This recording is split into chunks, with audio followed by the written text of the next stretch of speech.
Welcome to another episode of Eat, Smoke, Drink. Today I am going to review a New Zealand craft whiskey distillery. They actually make gin as well. They started out making gin and vodka, single malt vodka, and then now they're making single malt whiskey. So to take you through it, apparently this is a world first. I tried Googling and I believe it is. I couldn't really find anything like this, but this is a Sloe gin barrel finished whiskey.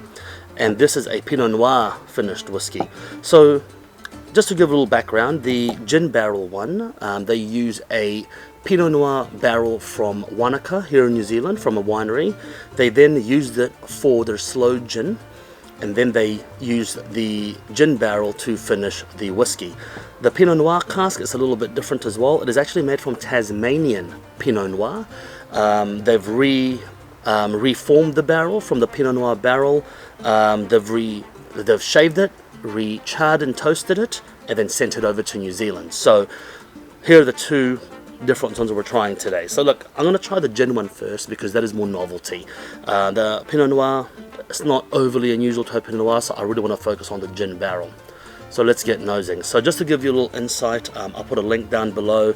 Divergence also makes Curiosity Gin here in New Zealand in Christchurch.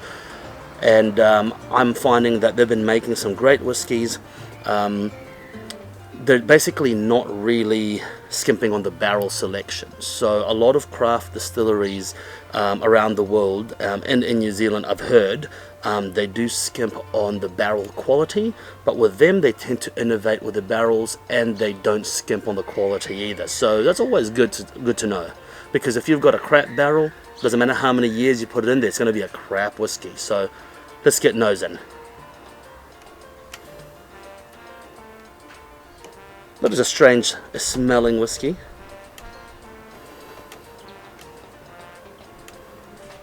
Slightly herbal, slightly medicinal. I mean, I'm not sure if I'm getting the gin influence in the nose so much, but maybe it's a placebo because I know there's a gin influence in there. But what I am getting is a condensed red fruit, a condensed berry note to that as well. Now this is quite a young whiskey. Let me just have a look. Yeah, quite a young whiskey, 3 years old. So this is really 3 years old. So, or 3.5 shall I say. But for 3.5 the flavour is quite prominent. That could be because they're using small barrels or maybe medium-sized barrels. Could be anything. But the flavour profile is quite a pronounced flavour profile. Condensed red fruits.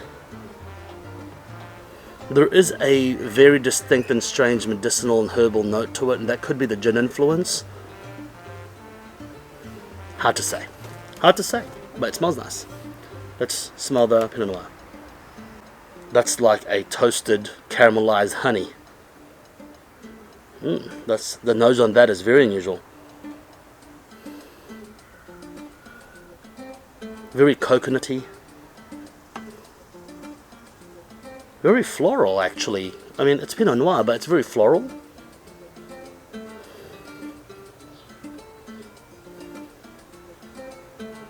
Almost like a talcum powder. I know it sounds strange, but very sweet smelling. It's got a hint of banana, like a banana syrup.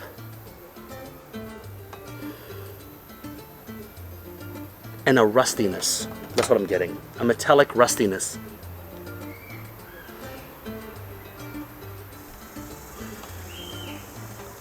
And a hint of maple syrup. That's that distinct sweetness of maple syrup. Let's get tasting. Let's get tasting.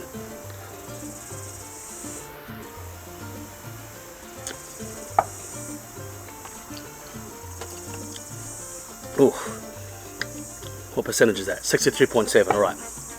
I was taken aback by the fire. I thought it was 53.7. But that is a beast. That is 63.7, okay. Now it makes sense. 63.7. Now I am getting that gin-like influence in there. That aftertaste, a slight bitterness. and that kind of sharp sweetness.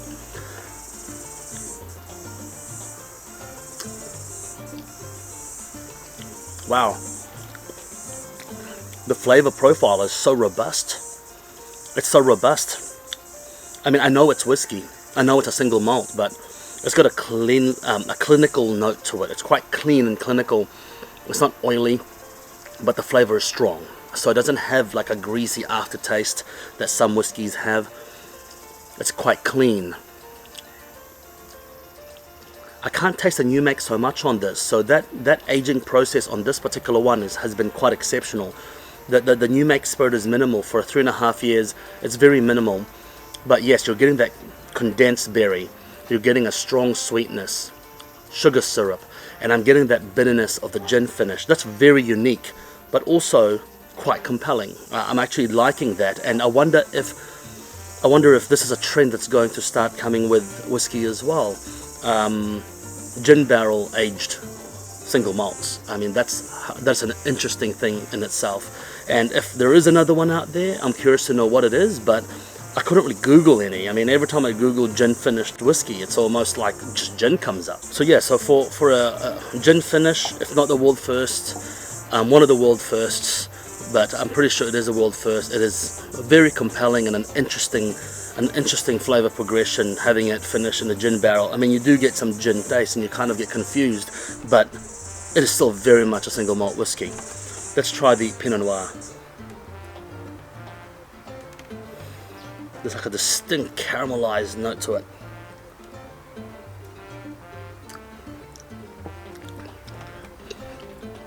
That's much softer. Yeah, 46.3, there you go. That is good drinking. I can't really complain. Because of the age, once again, this is, yep, about 3.5 years. Because of the age, you're getting a little bit of new make in the end. You hardly taste it on this, you definitely taste it on this, but I'm always impressed with how they've done their barrels and how they've processed and recouped the barrels. I mean, you know, as far as young craft whiskies go, this is my second review of them now, and I find them to be astonishingly great value for money for craft whiskies. What I like about these ones is that they price them very reasonably, and for the quality you're getting, if you are into craft whiskies and exploring craft whiskies, it's absolutely phenomenal. I mean, it's absolutely phenomenal, the quality for what you get for the price of a craft whiskey. To me, this gin barrel finish is absolutely interesting. I highly recommend it, and their next release, hopefully they will release more, and I'm sure they will, because they make gin, so they have barrels for gin. But yeah, check out their website. I believe they ship overseas. Check out their website, and I highly recommend the gin barrel. The Pinot Noir is very good, 46.3%. It's not as intriguing as the full-on gin barrel, but I'm very surprised at the flavor profile for such a young whiskey. And this is, you know, why I love doing reviews, is it surprises you. Until next time, please eat, smoke, drink. Thank you.